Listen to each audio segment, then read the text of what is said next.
Okay, and so now it's time for a little Inspector Theater. Can I come in? Come on in, Mr. Fire. The door's open for you. Thank you. You always make me feel so warm and welcome. I never get tired of that. But no, this door's supposed to have a spring on it. Oh, they're not required here. Yes, they are required here. The door's supposed to have a spring on it. Well, they weren't required when this house was built. No, this door's supposed to have a spring on it. Most of the thing is closing on its own accord. I don't look like too much of a hypocrite. But most of the things we care most about are on that side of the door. We are supposed to compartmentalize the living space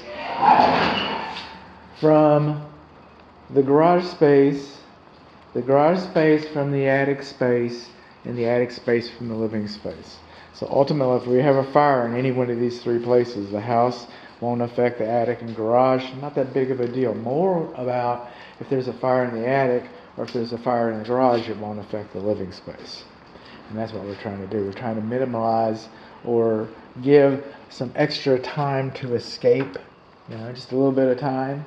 So coming over here to that point about this door not having the spring on it, this is plywood. Remember we're trying to isolate, compartmentalize the garage space from the attic space from the living space from the garage space. We're trying to do that. Well, this ceiling is 5/8 gypsum board. 5/8 gypsum board to kind of hold the fire for a few minutes, give yourself a chance to get out. Not a lot of time, but still, okay? That's what we're trying to do here. And then we put a ladder right in here. It's got plywood. And how fast, compared to a 5/8 drywall, how fast do this little plywood here is going to burn up? It's going to burn up real fast. It's going to make a chimney. When it burns up real fast and makes a chimney, it's going to go into the attic. It's going to spread across the living space because your attic is supposed to be ventilated. So that's what that's about. But that's not why we're here. We're here to answer phones. Well, that'll wait. All right. You might have noticed, and you're wondering to yourself, in the background, the garage metal panel overhead door entry is ajar.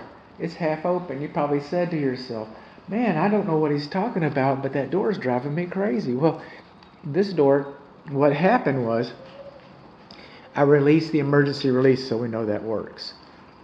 The door comes partially down, so we know the spring counter tensions work. So we know those things are working for us. What else have we got? Well, our control button is higher than 5 feet from the ground, so little hands can't get to it. That's a good thing. It's illuminated. That's also a good thing. So what we do not have is a safety notice posted next to the door opener. We have a pull handle inside of the door. That's a good thing. Our manual door lock, they've even got it wrapped up so that the handle doesn't hurt your fingers. They got it wrapped up like that so it's easy to use. No, this is supposed to be decommissioned. Our manual door lock is not supposed to be operable as long as the door opener is operable.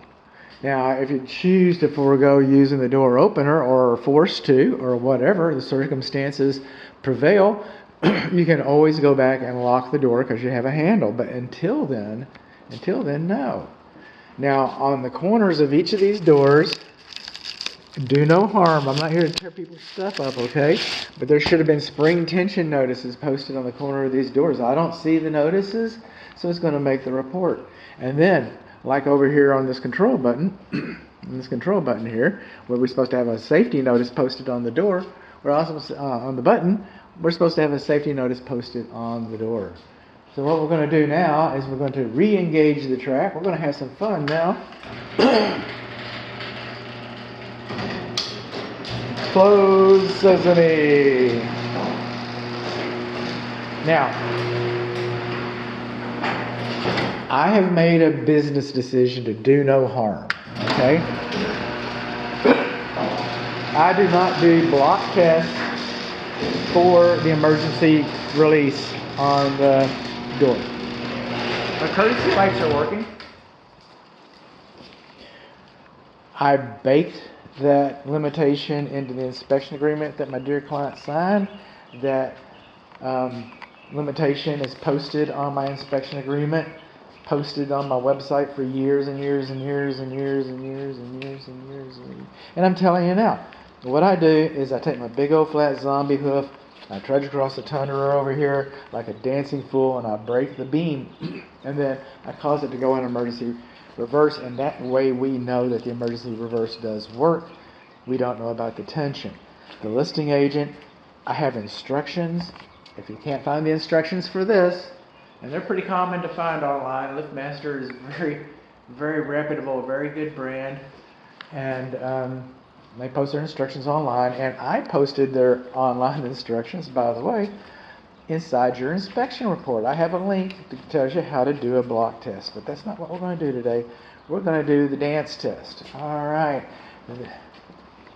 Number 1 contestant, close sesame. Comes across. Open sesame. We know the safety reverse works. It just works.